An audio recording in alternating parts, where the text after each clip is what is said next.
Junior হোক senior হোক, nurse, স্বাস্থ্যকর্মী, রোগী, রোগী পরিজন, প্রত্যেকটা মানুষ সবাই আসলে একটা পক্ষ, অভয়া পক্ষ। আর তার উল্টো দিকে যদি কেউ থেকে থাকে তাহলে সেটা সরকার, সরকার ঠিক করুক যে তারা এই পক্ষে থাকবেন, আমাদের পক্ষে থাকবেন, নাকি আমাদের গণশত্রু বানাতে চাইবেন। আমরা আজকে এখান থেকে যে কর্মসূচির কথা ঘোষণা করেছি সেটা এবার আমাদের জানিয়ে দিতে চাই। আমরা দেখলাম যে যেদিকে সুপ্রিম কোর্টে এই গোটা বিষয়টা হলো, আমাদের বহু আগে থেকে দাবি ছিল যে স্বাস্থ্য দুর্নীতির দায় নিয়ে যে প্রিন্সিপাল হেলথ সেক্রেটারি নারায়ণ স্বরূপ নিগম, তিনি ওই সুপ্রিম কোর্টে উপস্থিত ছিলেন। তিনিও দায় চাপালেন কি, যে ওই রোগী মৃত্যুর দায় সব ডাক্তারদের। আমরা এটা আবার মনে করিয়ে দিতে চাই, আমাদের দাবির মধ্যে যেমন ছিল এই থ্রেড কালচারের বিরুদ্ধে লড়াই, সেফটি সিকিউরিটির লড়াই, ঠিক তেমনি এই স্বাস্থ্য দুর্নীতির মাথায় বসে থাকা এই নারায়ণ স্বরূপ নিগম প্রিন্সিপাল হেলথ সেক্রেটারি, তাকে কিন্তু অপসারণ করতে হবে। এই দাবি কিন্তু আমরা রেখেছি, এই দাবি কিন্তু আমাদের 10 দফা দাবির মধ্যে রয়েছে। এরপর আসি তারপরের কথায়। আমরা মহাসমাবেশ থেকেই ঘোষণা করেছিলাম, সেদিনকে এত মানুষের ঢল, এত সাধারণ মানুষ, প্রত্যেকের যে বুকের আগুন, প্রত্যেকের যে আবেগ, সেই আগুন নিয়ে আমরা কিন্তু এগিয়ে চলেছি। এটা একটা গণ আন্দোলন। ফলত সেই গণ আন্দোলনকে মর্যাদা দিতে আমরা যে রোগীরা রয়েছেন তাদের প্রত্যেকের কথা ভেবে আমরা ঠিক করেছিলাম, এবং গতকাল আমরা জিবি করে ঠিক করেছি যে আমরা আজকে থেকে কর্মবিরতি প্রত্যাহার করছি, সম্পূর্ণরূপে প্রত্যাহার করছি। এটা যদি কেউ মনে করে থাকেন যে রাজ্য সরকার ভয় দেখাচ্ছে, রাজ্য সরকার ভাবছে আমাদের পাশে জনগণ নেই, তাই আমরা ভয় পেয়ে কর্মবিরতি তুলছি, এটা তারা ভুল ভাববেন। আসলে জনগণ আমাদের পাশে আছে এবং আমরা যে একই পক্ষ, এটা বোঝানোর জন্য আমরা কর্মবিরতি প্রত্যাহার করছি। কিন্তু তার সাথে সাথে একই সাথে আমরা তীব্রতর আন্দোলন করছি। কি করছি?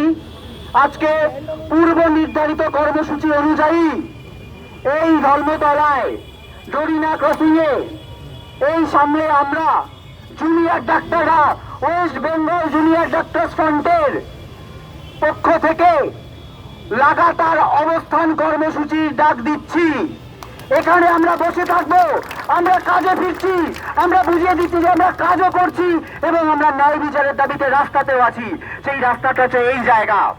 সেইখানে আমরা আজকে একটা ঘড়ি নিয়ে আমরা এসেছি। এই ঘড়ির তাৎপর্য কি? আমরা বলেছি প্রত্যেকটা মিনিট প্রতিটা ঘন্টার হিসাব হবে, প্রতিটা মিনিট প্রতিটা ঘন্টার হিসাব হবে। সেই জন্য এই ঘড়িটা আমরা এই অবস্থান মঞ্চে আমরা রাখবো এবং আগামী 24 ঘন্টার মধ্যে যদি আমাদের দাবিগুলো না মানা হয় তাহলে এই যে অভয়া পক্ষ, এই যে ডাক্তার, রোগী, নার্স, সাধারণ মানুষ সবার পক্ষ থেকে আমরা নিজেদের জীবন বাজি রাখবো, আমরা নিজেদের জীবন বাজি রাখবো।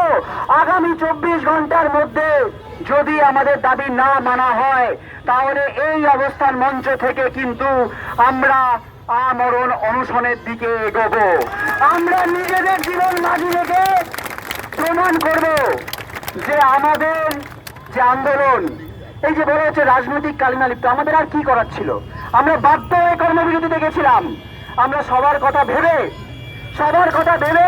রোগীর পরিজনের কথা ভেবে এবং আমাদের নিজেদের এথিক্স, আমরা যে যন্ত্রণা ক্লিষ্ট, রাজ্য সরকার এটার সুযোগ দিচ্ছে যে আমাদের যে যন্ত্রণা, আমরা যে চিকিৎসা করতে পারছি না, আমরা চাইছে যে বারবার এরকম প্রভোগ করা হোক এবং আমরা যাতে না ফিরতে পারি। আমরা আজকে প্রমাণ করব, আমরা ঘড়ি বেঁধে দিচ্ছি এবং আগামী 24 ঘন্টার মধ্যে আমাদের এই দাবি যদি না মানা হয় তাহলে আমরা আমাদের নিজেদের জীবন বাজি রাখবো। আমরা দেখব আমাদের দাবি মানতে, এই কথা সামান্য দাবি মানতে আমাদের জীবন কেন বাজি রাখতে হলো সেটা সাধারণ জনগণ বুঝে নেবে। এরপর আসি আজকের ঘটনায়। এই কথা বলার কথা ছিল আমাদের অনেক আগে। আজকে এসএসকেএম থেকে মিছিল করে এসে আমাদের এখানে অবস্থান মঞ্চে বসার কথা ছিল এবং সেখান থেকেই এই ঘোষণা করার কথা ছিল। আমরা কি দেখলাম? আমরা দেখলাম আমাদের যে স্টেজ বানানো হবে তার জন্য খাট নিয়ে আসার জন্য ডেকোরেটর্স আসছিল, তার সাথে আমাদের জুনিয়র, আমাদের সতীর্থ, আমাদের ভাই তারা ওখানে ছিলেন, তাদেরকে হঠাৎ করে ওয়াই চ্যানেলের সামনে পুলিশ টেনে হিঁচড়ে লাঠি মারলো, টেনে হিঁচড়ে মাটিতে ফেলে দিল এবং লাঠি মারলো। আমরা গিয়ে যখন বলছি যে এটা কেন হলো, আমরা এটা একটা শান্তি, ওরা বলছে যে আপনারা অবস্থান করবেন, আপনারা রাস্তা ব্লক করছেন। আমরা কোন রকম রাস্তা ব্লক করতে চাই না।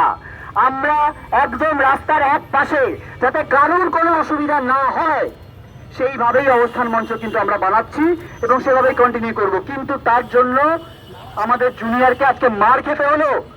পুলিশকে যখন আমরা দেখাচ্ছি সেই ভিডিও, বলছে আমরা নাকি চিনি না। তারা চিনে না কে মেরেছে।